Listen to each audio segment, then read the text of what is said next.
네, 별로 안 반가운 것 같은데 너무너무 오래간만에 뵙는 것 같아요.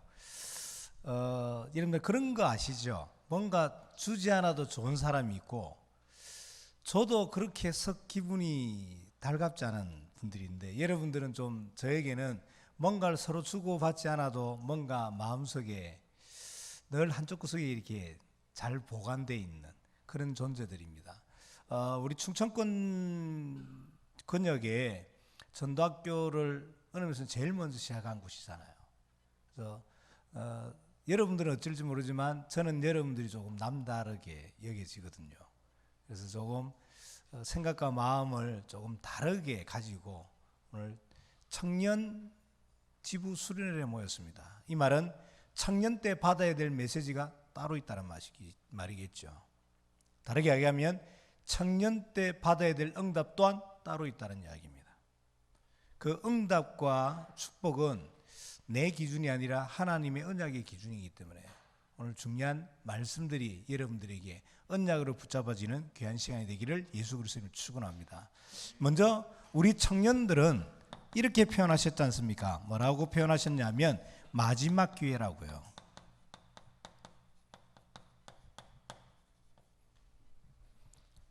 아주 중요한 단어겠죠. 다르게 이야기하면 무서운 말일 수도 있습니다. 청년의 시즌이, 청년의 세대가 분명히 받아야 될 응답과 받아야 될 메시지가 없이는 그냥 밀려서 가야 됩니다. 그래서 청년 때 누가 뭐라 그래도 6가지 명제에 대해서 답을 딱 가지고 있어야 됩니다. 잘 아시는 대로 선과 결혼. 더 중요한 것은 여러분들 업과 함께 경제, 그리고 여러분들의 신앙과 함께 교회. 이 뒤에는 반드시 관이라는 단어가 붙어야 됩니다. 경제관, 교회관, 결혼관. 청년 때 이 6가지에 대한 명제에 대한 답을 못 내리면 그냥 밀려서 가야 됩니다. 간단하게 말씀드리면 청년 때 이 성이라는 것은 너무너무 중요하잖아요. 특히 우리 다락방 청년들이 이구동성으로 이야기를 하는 렘넌트의 축복, 어디서부터 시작됩니까? 분명히 여러분들이 준비되고 또 응답받아야 될 이 부분에서부터 시작되는 거 아닙니까? 결혼, 오늘 결혼식을 할 수 있지만 결혼 생활은 아무나 하는 게 아니잖아요. 임신, 오늘 할 수 있지만 엄마가 된다는 것은 간단한 말은 아니지 않습니까? 여러분들이 이 부분이 성경적이고 복음적이고 굉장히 건강하게 정리가 되지 않으면 어떻게 살까요? 글쎄. 시간이 많지 않으니까 꼭 오늘 메시지를 참고하시면 좋겠습니다. 결혼관. 여러분들은 단순하게 결혼을 꿈꿔야 되는 것이 아니라 미션홈의 응답을 받아야 될 증인들이 되어야 되기 때문에 한 예를 들면 단어에 홈이 있고 하우스가 있잖아요. 홈과 하우스는 어떻게 다를까요? 7개월 전에도 제가 그렇게 이야기하고 몰았었는데 우리 아산지부는 질문을 하면 안 되는 혼자 벽을 보고 혼자 이야기하는 듯한 그런 분위기이기 때문에 홈과 하우스의 차이는 홈은 원어에 보니까 이렇게 돼 있더라고요. 하우스는 바람과 비를 피하는 장소라고 돼 있더라고요. 홈은요, 나누는 장소입니다. 나누는. 예를 들어서 에스더가 결혼을 했는데 예배 시간에 RUTC 헌금을 담고 그 다음에 여러분들 안류헌금을 담고 그 다음에 여러분들 건축헌금을 담고 11조를 담고 쭉 담고 예물 드린다. 그걸 옆에 있는 남편이 보고 브레이크를 걸고 싸움을 건다. 어떻게 해야 될까요? 그러면 결혼을 했는데 1번 모른다. 2번 헤어진다. 어떻게 해야 될까요? 그러면 여러분들이 꿈꾸고 여러분들이 가져가야 될 응답 가운데 미션홈은 단순하게 우리가 한번 렘넌트를 단순하게 우리가 하면 결혼 이런 개념이 아니잖아요. 미션홈의 개념은 여러분들 가정을 통해서 전도와 선교에 대한 아주 중요한 하나님의 언약이 성취되는 곳이 미션홈 아닙니까? 내가 좋아하고 사랑했던 여자랑 내가 좋아하고 관심 있는 남자랑 사는 것이 미션홈이 아니잖아요. 다시 이야기합니다. 마지막 기회에 있는 청년 여러분, 청년 때 6가지 명제를 반드시 성경적으로 복음적으로 찾아내라. 첫 번째, 성, 결혼. 더 중요한 것은 업. 업은 뭐예요? 많은 청년들이 이 업이 먹고 사는 직업이 되고 도구가 되는데 하나님은 우리 업을 통해서 전도의 장이 되기를 원하지 않습니까? 우리 렘넌트들이 또 청년 여러분들이 많이 못 봤습니다. 어떤 부분을요? 가지고 있는 업이 전도의 장이 되고 있는 것들을. 하나님은 전도와 선교를 위해서 우리에게 누구에게나 다 주신받은 달란트가 있는데 그 달란트가 먹고 사는 도구가 아니라 전도 운동의 아주 중요한 레버리지가 되어야 되는데 우리는 이 중요한 소명과 사명을 놓쳐버린 바 되는, 이러니 마땅히 있어야 될 빛의 경제보다는 나의 성공에 대한 도구가 되어버리는. 자, 이 6가지 명제 가운데 저는 분명히 단연코 확정하고 여러분들에게 자신 있게 말할 수 있는 것은 다락방 운동을 하는 우리 아산 임마누엘 교회에서는 이 부분은 신경 안 써도 될 것 같아요. 많은 우리 청년들이 이 부분이 갈등을 참 많이 하던데 아산 임마누엘에서는 이걸 신경 안 써도 되는. 왜요? 왜 그렇다고 생각되십니까? 우리가 받은 복음이 진짜라면 32년 전에 한 전도자를 통해서 전국과 전 세계에 아주 중요한 하나님의 소원들이 증거됐던 이 흐름이, 이 내용이 진짜라면 반드시 3가지 응답은 따라온다고 표현하셨습니다. 어떤 응답이 따라온다고요? 모든 것을 양보해도 승리한다. 더 중요한 것은 모든 것을 수용해도 응답받게 되어 있다. 그리고 모든 것을 희생해도 축복받는다.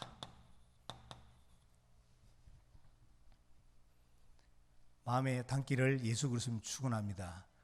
우리가 붙잡은 복음이 진짜라면 당연히 따라온다. 뭐가? 3가지 응답이. 어떤 응답이 따라온다고요? 모든 것을 양보해도 승리한다.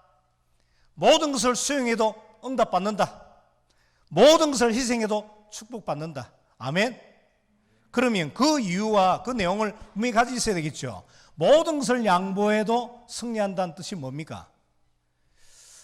사랑하는 청년 여러분, 기억하세요. 우리의 미래는 앞에서 오는 것이 아니라 위에서 오는 것이기 때문입니다. 한번 따라합시다. 나의 미래는 앞에서 오는 것이 아니라 위에서 오는 거다. 맞나요? 하나님 우리를 전도와 선교를 위해서 이미 창세전에 영세전에 부름받은 결론난 인생입니다. 그러기에 오늘과 나머지 일어날 일들은 과정이지 결과가 아닙니다. 그래서 나는 속지 않으면 됩니다. 아멘. 나의 미래는 앞에서 오는 것이 아니라 위에서 오는 것이기 때문에 모든 것을 양보해도 승리하는 인생이다. 속지만 않으면 됩니다. 오케이? 더 중요한 것은 모든 것을 수용해도 응답받는다. 자, 이 부분이 참 중요한데요. 유 목사님 이렇게 질문을 하셨죠. 세상에는 2 종류의 사람이 있다고요. 어떤 사람이 있다고 표현하셨나요? 남자, 여자? 신자, 불신자? 아니요. 뭐라고 표현하셨습니까? 세상에는 전도할 사람과 전도의 문 역할을 할 사람이라 했습니다. 나는 사람을 대하고 사람을 쳐다보고 내 현장과 만남 속에 일어나는 많은 것들을 어떤 식으로 해석을 하고 있냐면 이분법적인 개념으로 접근을 하고 있습니다. 아군이냐 적군이냐, 나에게 도움이 되냐 나에게 손해가 되냐, 이익이냐 손해가 되는 이런 이분법적인 개념으로 사람을 대하고 사건을 대하고 문제를 대하다 보니까 너무너무 중요한 단어를 놓친다고 그랬는데, 그게 뭐냐면 하나님의 계획이라고 표현하셨습니다. 다시 이야기합니다. 모든 것을 수용해도 응답받는다. 왜요? 세상에는 좋은 사람 나쁜 사람이 아니라 전도할 사람과 전도의 문 역할을 할 사람밖에 없습니다. 나의 관점이, 내가 접근하는 논리가 이분법이 아니라 하나님의 계획을 이루는 그 논리로 접근해야 되잖아요. 목사님, 저 사람 너무너무 나쁜 사람인데요. 나쁜 전도의 문 역할을 할 사람. 오케이? 그럼 목사님, 그 사람들을 어떻게 대해야 되나요? 하나님의 계획이 있다고 이야기를 하는데 그럼 어떻게 해야 되나요? 유 목사님 메시지를 인용하면 사람들은 이 속에 있대요. 상식 이하 속에. 이걸 다른 말로 유 목사님은 영적 문제라고 표현했습니다. 추운 겨울날 반바지 반팔티를 입고 다니는 것은 영적 문제가 아니라 그랬습니다. 뜨거운 한여름날 너무너무 더운 오리털 잠바를 입고 다니는 것은 영적 문제가 아니라 그랬습니다. 그럼 뭐라고 표현하셨냐면 미친 거라고 그랬습니다. 영적 문제의 뜻이 뭐라고요? 상식 이하의 것. 그런데 우리가 현장에서 만나고 상속에 만나는 그 만남의 사람들은 이 속에 빠져 있는데 우리는 그 사람을 어떻게 대한다고 말씀하셨냐면 상식적으로요. 상식 이하에 있는 그들을 상식적으로 대하니까 어떤 논리로 대합니까? 맞냐 맞지 않냐, 이거냐 저거냐 따져야 되고 계산을 해내야 되고 계산기를 두드리는 관계로 가야 되는. 그럼 어떻게 대해야 된다고 표현하셨습니까? 상식 이상의 것으로. 하나님의 계획을 이루는 상식 이상의 것인 논리로. 이분법적인 논리가 아니라 아군약 적군의 논리가 아니라 하나님의 계획을 이루기 위해서 하나님이 창세전에 준비하고 예비해 놓은 사람. 보세요, 여러분들. 구약의 아주 중요한 어떤 흐름 가운데 하나님은 이 씨를, 이 계통을 보완하고 수정해서 하나님의 뜻을 이루는 한 가정 가문을 부르는데 그 사람이 다윗 아닙니까? 그럼 보세요. 다윗을 다윗되게 만들기 위해서 하나님이 쓰신 도구가 누구예요? 사울 아닙니까? 맞나요? 제 성경에는 그렇게 나와요. 이 사울을 성경에는 이렇게 기록하고 있습니다. 단 한 줄로. 악신이 들리게 하신지라. 사울은 왕인데 하나님이 왕 그 지위 중요하지 여기지 않으십니다. 하나님이 사울을 악신이 들리게 하셨어요. 왜? 이유는 다윗이 다윗되게 하기 위해서. 직장에서 여러분들 여러 가지 만남 가운데 여러분들에게 딴지를 걸고 손가락질하고 여러 가지 컴플레인이 들어오는 그 사람은 어느 면에서는 하나님이 여러분들을 다윗이 다윗되게 만들기 위해서 쓰신 사울처럼 여러분들을 여러분답게 다락방맨답게 정말 하나님이 주신 복음이 복음답게 가기 위해서 하나님이 쓰시는 레버리지라면 어떻게 하시겠습니까? 다음 주에 출근하시면 그분 딱 보시면 손에 배꼽에 손 딱 올리고 이렇게 감사합니다 라고 인사하세요. 목사님, 저 인간 때문에 못 살겠어요. 목사님, 저 인간 때문에 떠나야 되겠어요. 아니요. 그 논리가 아니라, 그 개념이 아니라 모든 것을 수행해도 응답될 수밖에 없는 하나님의 계획을 이루는. 아멘. 이걸 알아들는지 모르겠네 이게 지금. 그럼 하나만 더 다른 예를 하나 들어볼게요. 발음 그대로 한번 적어볼게요.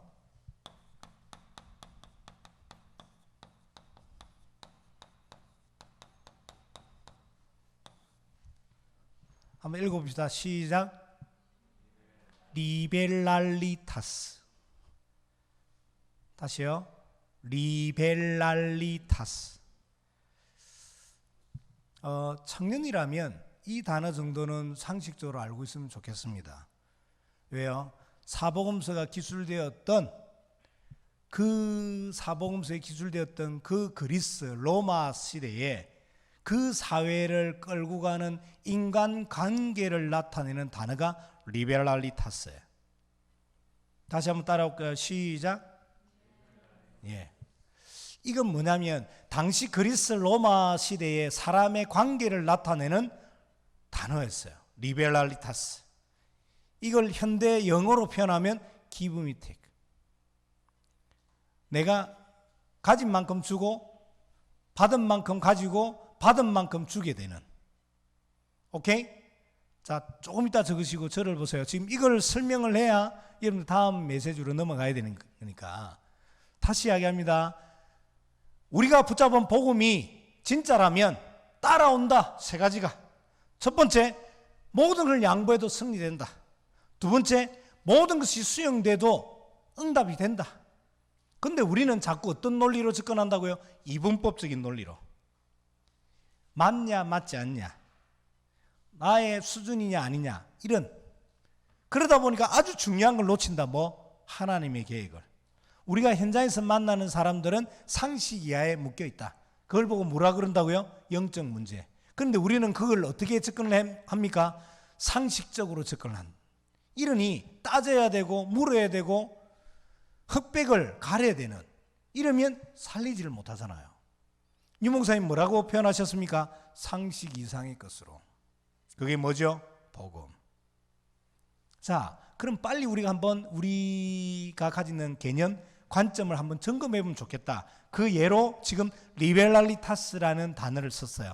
리벨랄리타스는 그리스 로마 시대 때 인간관계를 나타내는 단어였다. 오케이, 여기까지 정리되셨나요?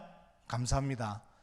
이 리벨랄리타스는 어떤 거냐면 그리스의 이 로마의 황제가 등극을 할 때 되면 뭘 했냐면 자기 얼굴을 새긴 초상화를 금화에 새겨서 사람들에게 뿌려줬어요. 그런 거 영화나 또 아니면 고고학 자료나 이런 걸 통해서 여러분들 본 적이 없나요? 예를 들어 여러분들 코바디스, 배너 뭐 이런 영화를 통해서 보질 않았나요? 138 외에는 관심이 없는 우리 사랑합니다, 여러분들. 자, 그런데 황제가 자기가 등극을 하게 되면 자기 얼굴 초상화가 찍힌 금화를 만들어서 뿌려줬어요, 사람들에게. 나는 황제고 너네들은 내 백성이니까 내가 준 만큼 너네들은 내 법과 내 제도와 내 통치를 따라야 돼. 그런 개념으로 내가 주고 너네들은 그 개념으로 받아야 돼. 주는 만큼 받고 받은 만큼 돌려줘야 되는 그 관계, 리벨랄리타스. 그런데 이런 연례 행사와 이런 관계들 속에 이 금화를 받지 못하는 존재들이 있었어요. 그 존재의 첫 번째가 누구냐면 장애 아이들, 여자들, 과부들, 노인들은 이 금화를 받지를 못했어요. 왜요? 왜 그럴까요? 받은 만큼 줄 수 있는 존재들이 아니기 때문에. 이런 관계들 속에, 이런 관점 속에, 이런 흐름 속에 그리스 로마 한복판에서 하나님은 다른 가치를, 다른 개념을, 다른 관점을 어떻게 설명하냐면 하나님의 나라라는 개념으로 설명해 내시는 거예요. 그리스 로마 헬라 철학 그 사상의 시퍼런 갈랄 위에 하나님은 다른 가치를 설명하는데 그 가치 이름이 하나님의 나라. 그 하나님의 나라는 과부도 오케이, 장애자도 오케이, 노인도 오케이. 모든 사람을 볼 때 저 사람은 우리가 수준에, 우리 개념에, 우리 색깔이 아닐 줄 모르지만 하나님 입장으로 볼 때는 저 사람은 전도할 사람이에요.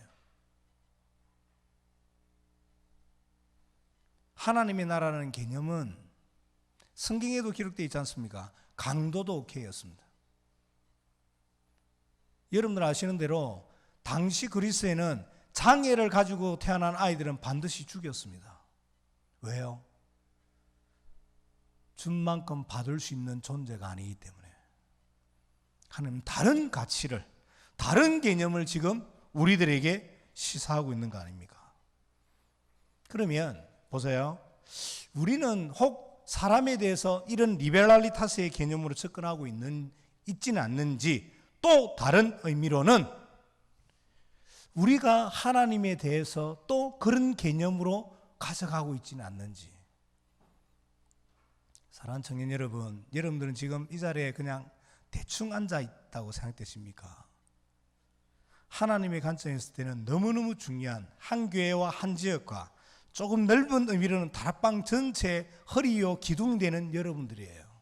그런 여러분들이 지금 전체 흐름과 지역의 흐름과 우리 목사님의 중심을 알아차지지 못한다면 그냥 가야 돼요. 어떻게 하면 좋은 결혼할까? 좋은 결혼 기준이 뭔데요? 어떻게 하면 나의 성공을 이룰까? 어떻게 하면 좀 크고 대단하고 화려한 교회를 출석할까? 성경은 절대 그런 적이 없잖아요. 세상의 논리는 이분법적인 개념과 함께 언제나 힘의 논리였고 크기의 논리였고 숫자의 논리였잖아요. 하나님은 언제나 우리에게 그 신앙관이, 교회관이 힘의 논리고 크기의 논리고 숫자의 논리 개념이 아닌 언제나 좁은 문을 이야기하셨고 언제나 겨자씨를 이야기하셨지 않습니까? 그럼 나는 하나님과의 관계를 나에게 힘주는 존재, 나에게 가지고 있는 모든 환경과 지경이 넓혀지는 그런 이용되는 도구, 그런 존재로 혹 인식하고 있지는 않는지요.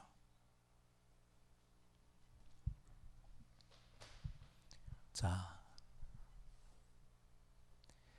세 가지 응답 가운데 모든 것을 희생해도 축복받는다고 말씀하셨는데 왜 모든 것을 희생하고 마이너스인데 축복받냐고 이야기하셨냐면 우리에게는 다른 이유가 있기 때문입니다. 사랑하는 우리 청년 여러분, 여러분들 청년 때 다른 이유가 있어야지 다른 응답을 받습니다. 다른 이유가 있어야 다른 응답을 받고 다른 응답을 받아야 다른 계획을 이룰 거 아닙니까? 아멘. 자, 보세요. 이걸 이렇게 조금 표현해 볼게요. 우리가 자주 쓰는 단어 가운데 성령 인도라는 단어를 씁니다. 한여름날 너무너무 뜨거운 대학교 때 에스더가 무거운 짐을 끙끙 메고 이렇게 길을 걸어가고 있어요. 제가 뒤에서 차를 타고 오다가 빵빵거려요. 에스더 얼른 타. 그래서 제 트렁크에 무거운 짐을 싣고 조수석에 앉아서 에어컨을 최대한 틀어서 시원하게 해줬어요. 에스더가 땀을 닦으면서 너무, 그러면서 에스더가 이렇게 이야기합니다. 목사님, 나 오늘 너무 성령인도 잘 받은 것 같아요. 물어봅시다. 우리 청년들이 혹 오해하고 또 변질되게 가지고 있는 성령인도의 기준은 어떤 겁니까? 성령인도가 고생하지 않는 것, 손해보지 않는 것, 어렵지 않는 것, 이게 우리에게 성령인도의 기준으로 가지고 있지는 않는지요. 이 성령인도를 크게 두 가지로 표현을 할 수 있지 않습니까? 하나는 방향성, 두 번째는 타이밍.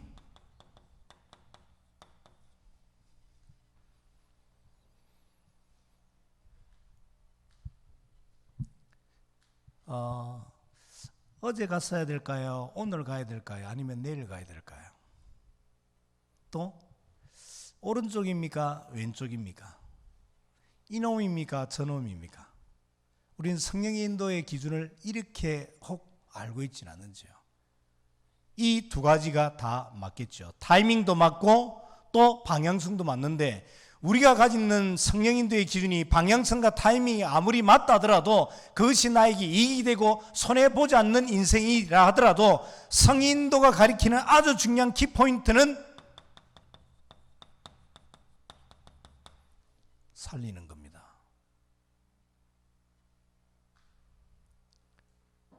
다시 이야기할게요. 우리에게 있어서 성령 인도의 모든 근간은 뭐냐면 살리는 겁니다. 살리는 걸 보고 유 목사님은 복음이라고 그랬습니다. 사랑하는 청년 여러분, 옳은 것도 아니고 맞는 것도 아니고 살리는 겁니다. 살리는 것 때문에, 복음 증거 때문에 어제 가야 되는데도 불구하고 오늘 갈 수 있다면, 살리는 것 때문에 내일 가야 되는데도 불구하고 오늘 갈 수 있다면, 살리는 거 하나 때문에 오른쪽으로 가야 되는데도 불구하고 왼쪽으로 갈 수 있다면 그게 성령 인도입니다. 나의 모든 기준이 살리는 겁니다. 오케이? 자, 당연히 따라올 것 세 가지 이야기를 하셨는데, 그러면 왜 안 되냐고 이야기를 할 때, 목사님 다 알겠어요, 이 내용은 다 안다니까요. 그런데 왜 안 됩니까? 라고 할 때 안 되는 것은 5가지에 속고 있다고 그랬습니다.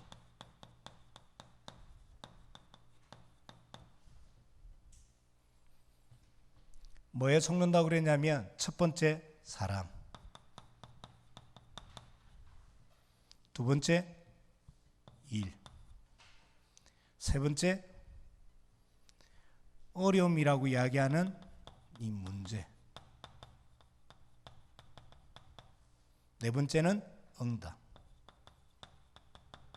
다섯 번째는 축복.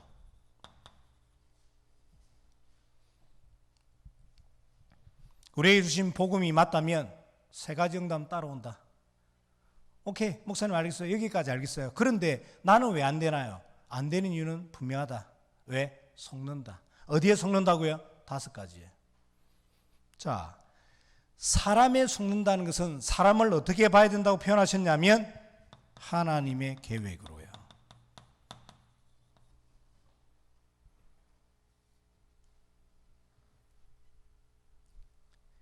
이 부분은 조금 전에 표현하고 설명드린 대로 이 세상에는 두 종류 사람이 있다고 표현했습니다.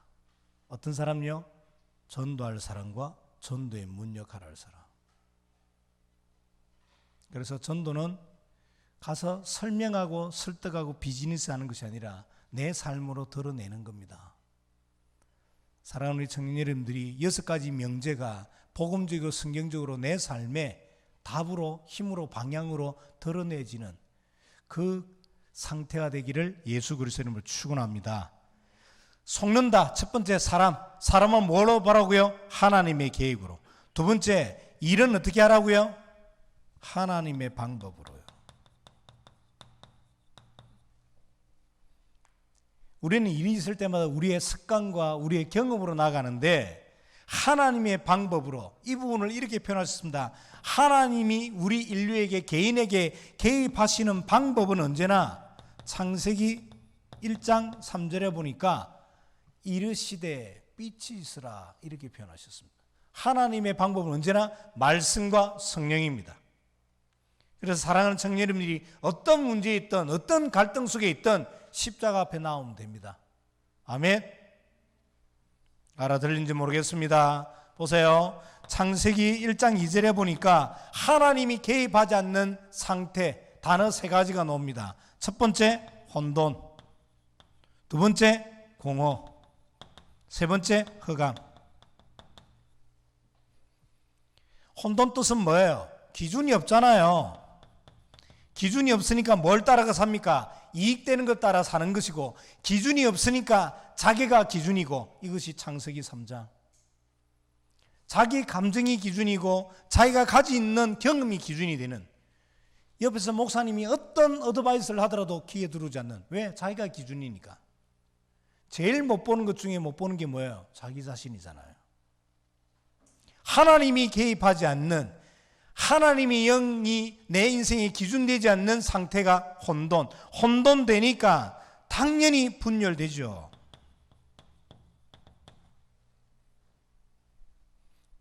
자, 하나님이 개입하지 않는 두 번째 상태가 공허입니다. 잘 아시죠? 뭘 해도 이게 없습니다. 안식이 없고요, 만족이 없고요, 그 다음에 평안이 없어요. 뭘 해도. 이러니 어떤 거 하나에 집착되어 살죠.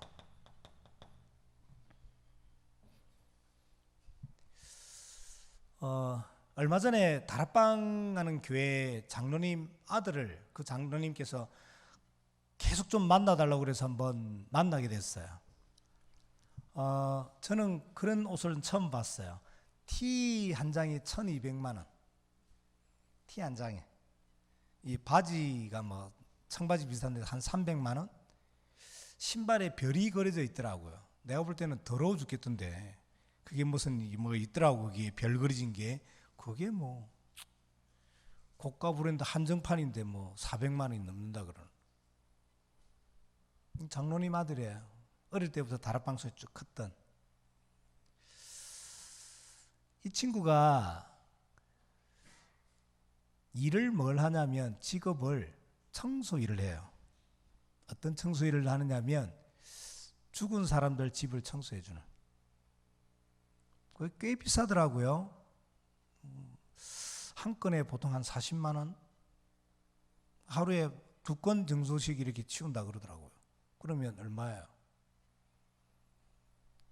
이 아이는 어릴 때부터 메시지를 듣고 자랐지만 메시지가 메시지지 자기에게는 언약이 안 되는 거예요. 언약 뜻은 뭐예요? 하나님의 영원한 약속. 하나님의 약속이 자기 자신에게는 언약과 함께 하나님과 자기의 관계 가운데는 이명계약이 되지 않고 그냥 설교예요. 목사님이 어떤 심령과 피토하는 중심을 가지고 이야기하든 자기에게는 그냥 설교고 그냥 이야기예요. 이 아이의 머리와 인생을 끌고 가고 있는 건 오직 하나였습니다. 돈과 성공. 티가 나 1,200만 원 하는 거 처음 봤다니까 난. 하루에 몇백만 원을 벌기도 하고 이러니 돈은 자기에게는 뭐 그렇게 모든 브랜드와 한국에서 구할 수 없는 것까지 구해서 이렇게 머리부터 발까지 치장하는. 그래서 교회 예배에 가면 청년들이나 모든 사람들이 야 한번 만져봐, 한번 빌려줄 수 있어, 어디 한번 쳐다봐. 이 시선이 자기 인생을 끌고 가는 원동력이 되는. 그런데 한 달, 2달 지내다 보니까 자살하고 또 목숨을 잃었던 그 장소에서 반드시 영적 흐름이 자기에게 옮겨온다는 이 영적 비밀을 모르고 안 믿고 사실로 인정하지도 않는. 유무사님께서 축복 중에 축복은 뭐라 그랬어요? 만남이라고 그랬습니다. 내 영적 상태를 따라 내 영적 흐름을 따라 만나지는 겁니다. 내가 답이 있다면 답 얻을 자를 하나님이 붙이시는 게 전도 아닙니까? 이걸 비행기 타고 배 타고 가는 게 선교 아닙니까? 아주 중요한 내 영적 상태가 키포인트인데 이 친구는 그런 데 대한 관심이 없는, 영적 존재, 영적 흐름, 영적 문제, 영적인 세력의 영향 아무 관심이 없는, 오직 눈에 보이고 갖고 싶고 사람들이 칭송하는 거기에 모든 인생의 포인트가 가 있는. 돈은 만지고 돈은 벌어요. 그런데 언제부턴가 뭔가 들려오고 뭔가 자기에게는 보이는 이것이 그렇게 어릴 때부터 이야기했던 영적 존재고 영적 문제라는 인식을 알기는 알아. 이야기는 똑같이 하는데 눈에는 절대 믿는 눈치가 아니에요. 아버지가 하도 그러니까 만나가는 보는데 글쎄요. 제가 만나서 1시간 동안 이야기하면서 악담을 하고 왔습니다. 야, 조금 더 들릴 거야. 좀 더 지나면 확실히 보이고 어느 정도까지 가냐면 네 손에는 만져지는 상태까지 갈 거다. 그럼 둘 중에 하나를 해야 된다. 뛰어내리든지 진짜 네가 하나님 배우든지.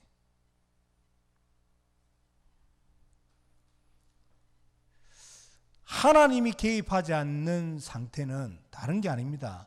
뭘 해도 만족이 없고 안식이 없다니까. 집안에 들어가니까 현관문 열고 들어가니까 뜯지도 않은 신발, 새 신발이 옆에 그냥 300켤레가 쫙 뭐라 표현이 안 되더라고. 다 가졌다고 생각되는데 자기에게는 만족이 없는 거예요. 만족이 없다는 것은 평안이 없다는 거 아닙니까? 그리고 모든 일에 안식이 없는 거죠. 이걸 유목사님은 어디 하나에 집착되어 있는, 이 모든 배경에는 이 존재가 있음을 아는 것이 아니라 믿고 누리고 증가하기를 예수 그리스도의 이름으로 축원합니다. 성령이 아니고는, 예수가 그리스도라는 이 놀라운 영적 지식이 아니고는, 비밀이 아니고는, 내 것이라는 사실이 아니고는 이길 수가 없잖아요. 이러니 이 존재에 의해서 중독된다고 표현하셨습니다. 이런 영적 현주소에 하나님이 개입하시는 방법은 성령과 말씀입니다.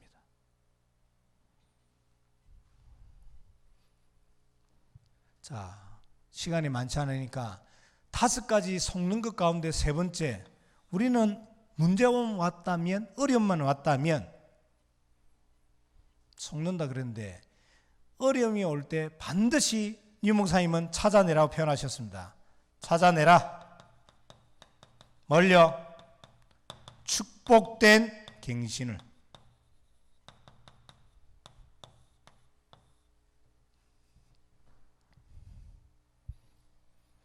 갱신은 영어로 리포메이션입니다. 리포메이션 뜻은 뭐예요? 개혁하다, 있는 것을 까뒤집다라는 뜻이 아니라, 갱신의 가장 중요한 포인트는 원래 자리로 돌아오는 회복을 말합니다. 갱신은 원래의 모습인 창세기 1장 27절 28절로 돌아와지는 것이, 다른 어떤 것이 더 필요한 것이 아닙니다. 빨리 찾아내라. 그리고 응답이 올 때 속게 되는데, 응답을 우리는 이렇게 표현을 합니다. 어떻게 해요? 나의 환경이 달라지고 나의 상황이 달라지는 것이 응답이라고 착각을 합니다.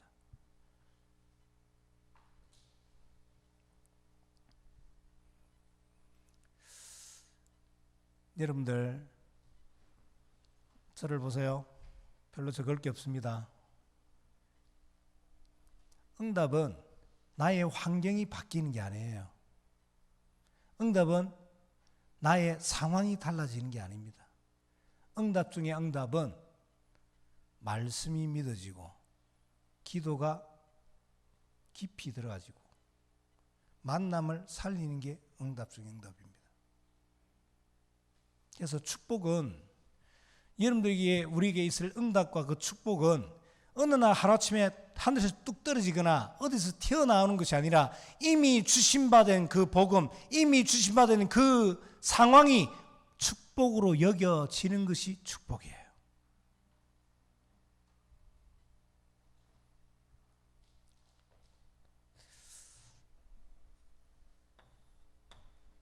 응답, 축복, 가장 중요한 축복은 이것이 달라지는 겁니다. 시간이 많지 않으니까 저를 보십시오. 다시 이야기할게요. 우리 청년 여러분, 축복과 응답은 하늘에서 떨어지거나 어디서 찾아오는 것이 아니라, 이미 주신받은 그 복음, 그 복음에 대한 가치를 보고 하나님은 축복이라고 이야기하셨지, 상황이 바뀌고 환경이 바뀌는 것이 아니라 이 말이에요. 하나님이 우리에게 주신받은 그 복음에 대한 가치가 발견되어지고 유일하고 오직으로 가지는 것이, 결론 나는 것이 축복이고 응답이다. 아멘. 이 부분만 하나 더 설명하고 마무리해야 될 것 같아요.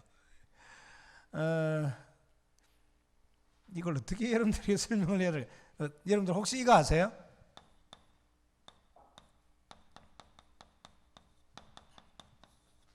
아세요? 이 동물? 코뿔소 아세요?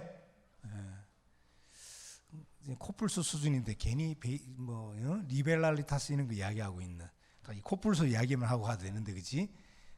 보세요. 이 부분만 이야기를 해볼게요.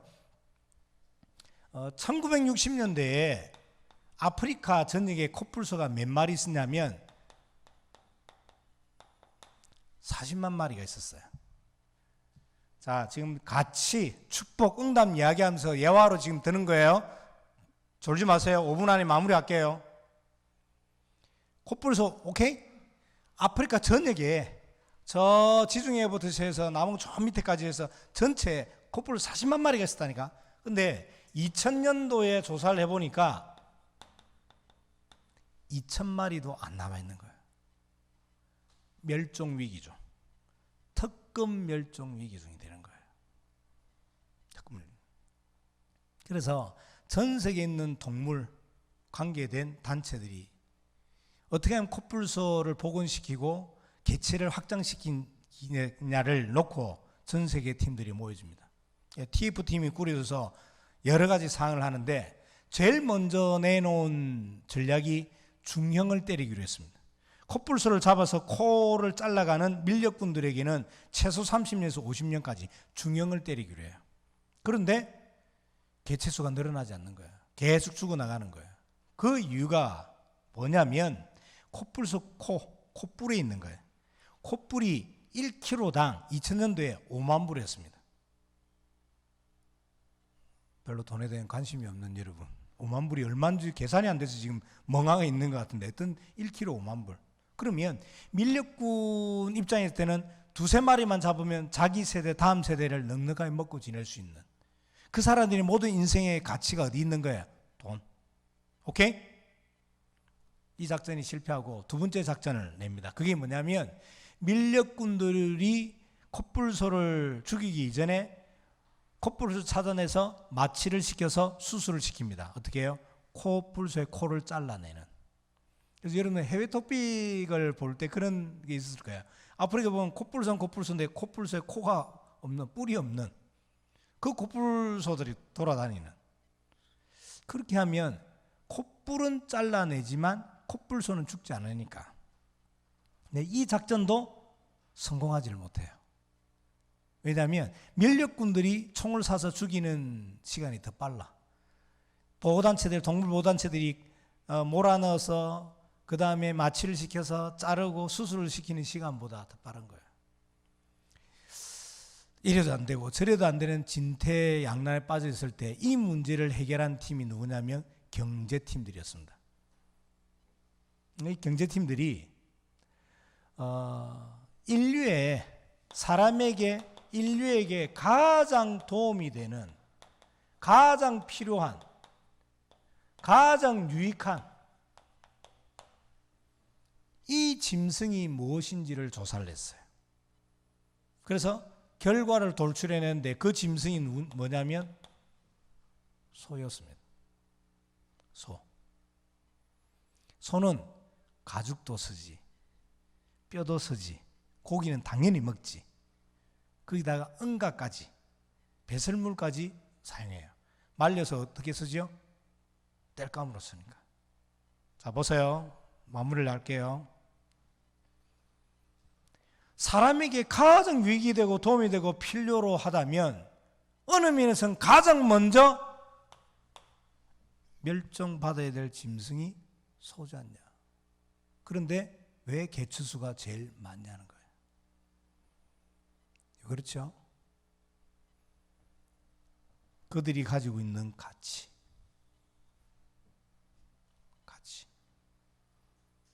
하나님이 우리에게 주신 그 복음이 나에게는 어느 만큼 유익이 되고, 나에게 주신 이 복음이 어느 만큼 도움이 되고 어느 만큼 필요한지에 대한 그 가치. 하나님이 우리에게 복음으로 주신 이 복음에 대한 가치가 발견되지 않는데 어떻게 우리가 복된 삶으로 인생을 살 수 있습니까?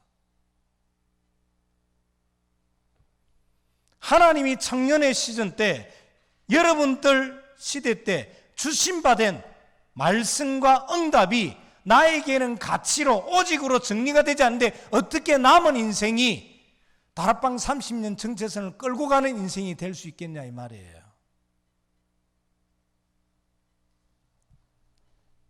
말을 정리를 할게요. 마지막 기회입니다.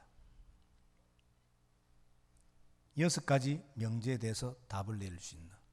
네, 여러분들 아산 임마누엘에 지금 섬기고 있는 우리 지체들은 너무너무 감사하게 이 두 가지는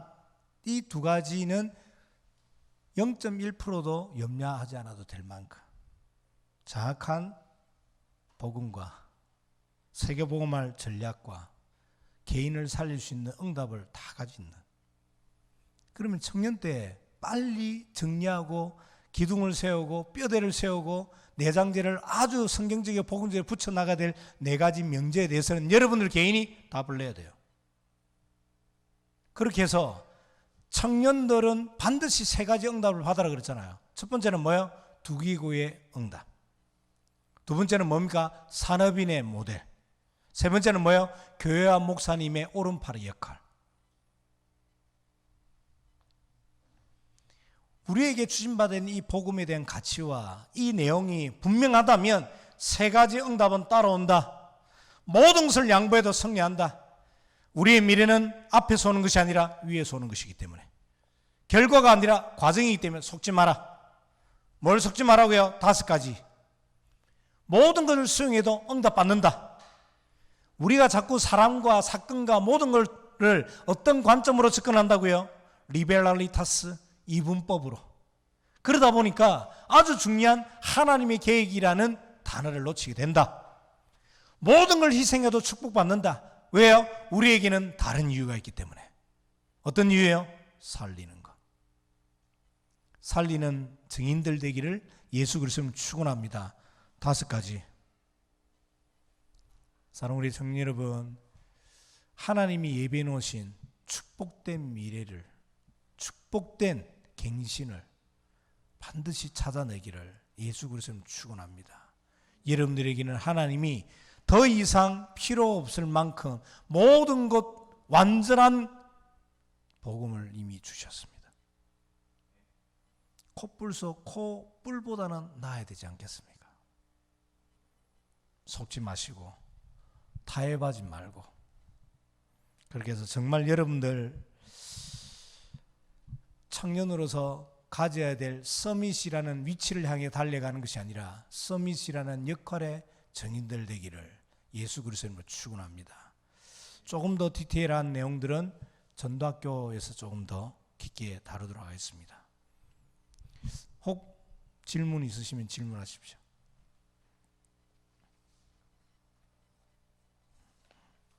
없으면 제가 일단 기도하고 마무리하도록 하겠습니다. 하나님, 말씀을 대언하였습니다.